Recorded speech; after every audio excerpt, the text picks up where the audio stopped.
se inscreva no canal, curta e compartilhe. Temos vídeos novos todos os dias, 2 vezes por dia. O tesouro do Convento da Penha. A neblina descia espessa sobre a cidade de Vila Velha, escondendo as curvas da estrada que levava ao Convento da Penha. Era uma noite em que o silêncio parecia mais denso que o ar. Gabriel, um estudante de história obcecado por lendas locais, caminhava sozinho em direção ao alto do morro, com uma lanterna na mão e uma cópia desbotada de um mapa antigo no bolso. Algo o chamava naquela noite, uma voz que não era ouvida com os ouvidos, mas sentida no fundo da mente. Ele parou diante da escadaria de pedra, olhando para cima. A silhueta do convento aparecia como uma sombra imóvel no topo, imponente contra o céu encoberto. Os sinos estavam mudos, mas Gabriel sentia como se o som deles ecoasse dentro de seu peito. Cada degrau que subia parecia exigir mais que esforço físico, exigia coragem. Há semanas sonhava com isso, com corredores antigos e olhos invisíveis que o vigiavam. Dentro do convento, a escuridão parecia mais profunda que o natural. As paredes pareciam absorver a luz da lanterna. Gabriel andava devagar, passando por imagens religiosas com olhos de vidro que pareciam segui-lo. O ar cheirava a vela antiga e pedra molhada. No altar, ele encontrou uma pequena inscrição em latim escondida sob um pano de veludo, que dizia: "O guardião dorme no ouro dos santos. Não desperte o que protege o que foi selado." Um vento gelado soprou de dentro da capela fechada, como se alguma porta oculta tivesse se aberto. Gabriel seguiu o fluxo de ar até uma passagem atrás do altar, onde pedras frouxas escondiam uma escada em espiral. Desceu. As paredes ficavam mais estreitas, a lanterna tremia. Lá embaixo, encontrou uma porta de ferro enferrujada com símbolos gravados. Ela se abriu com um gemido, revelando uma cripta. Na cripta, dezenas de ossos cobriam o chão, e uma única tocha queimava numa parede, como se tivesse sido acesa há instantes. No centro, um baú dourado repousava entre cruzes partidas. Gabriel se aproximou, sentindo o calor aumentar. Seu coração batia forte, era isso que buscava. Mas, ao tocar o baú, a tocha se apagou. Um gemido antigo, cavernoso, ecoou nas paredes. No escuro, olhos vermelhos se abriram na escuridão. Um ser alto, esquelético, com um manto negro e o rosto oculto por um capuz se ergueu do canto da cripta. "Você tocou no que é guardado pelo sangue", disse a voz, como se falasse debaixo d'água. Gabriel recuou, mas seus pés estavam colados ao chão. A entidade apontou para ele. "Agora, és parte do convento. Como os outros que vieram antes." Gritos mudos começaram a ressoar dentro da cabeça de Gabriel. O chão se abriu sob ele, revelando dezenas de rostos presos em pedra, todos com olhos arregalados e bocas abertas em horror. Antes que pudesse gritar, ele foi tragado pela escuridão. Acima, a porta de ferro se fechou sozinha, e o silêncio voltou ao lugar sagrado. Na manhã seguinte, Luzia, uma funcionária da limpeza do convento, chegou cedo como de costume. O lugar parecia mais frio que o normal. As imagens pareciam deslocadas, e as velas que sempre apagava à noite estavam acesas. Ao varrer o chão da capela, encontrou marcas estranhas de pegadas molhadas indo em direção ao altar. Parou, rezou baixinho e decidiu não tocar naquilo. Enquanto trabalhava, sentia como se alguém andasse atrás dela, mas ao se virar, não havia nada. As paredes murmuravam. Não era sua imaginação, ouvia claramente seu nome sendo sussurrado. E quando passou próximo ao altar, viu uma figura fugaz descer pelas escadas que não estavam ali no dia anterior. Curiosa, seguiu. As escadas pareciam mais velhas que o próprio convento. Pareciam pertencer a uma estrutura mais antiga, enterrada no tempo. Luzia desceu com um crucifixo na mão. O ar ficava denso, úmido. Ouviu orações em latim, distorcidas, como se viessem de gramofones quebrados.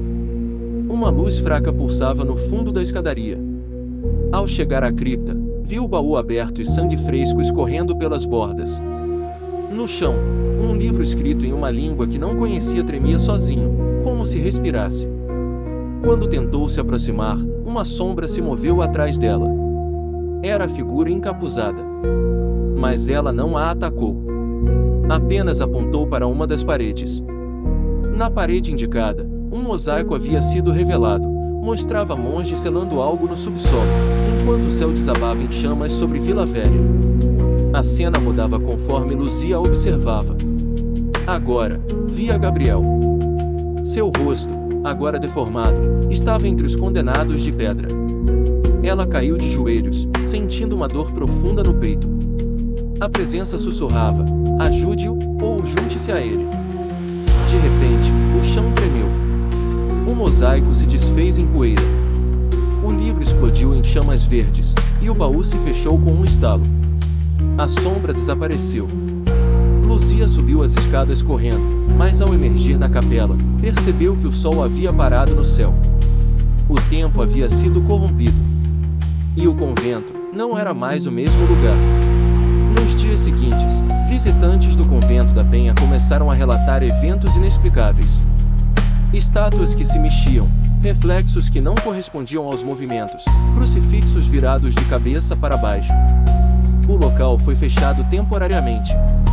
Um padre exorcista foi enviado do Vaticano. Seu nome era Padre Agostinho, um homem velho e cético. Padre Agostinho chegou à cidade com seus rituais e símbolos antigos. Ao entrar no convento, sentiu imediatamente que o mal ali não era comum. Era ancestral. Começou a realizar rituais de purificação, mas a cada passo que dava, as paredes tremiam mais. As chamas das velas se tornavam negras.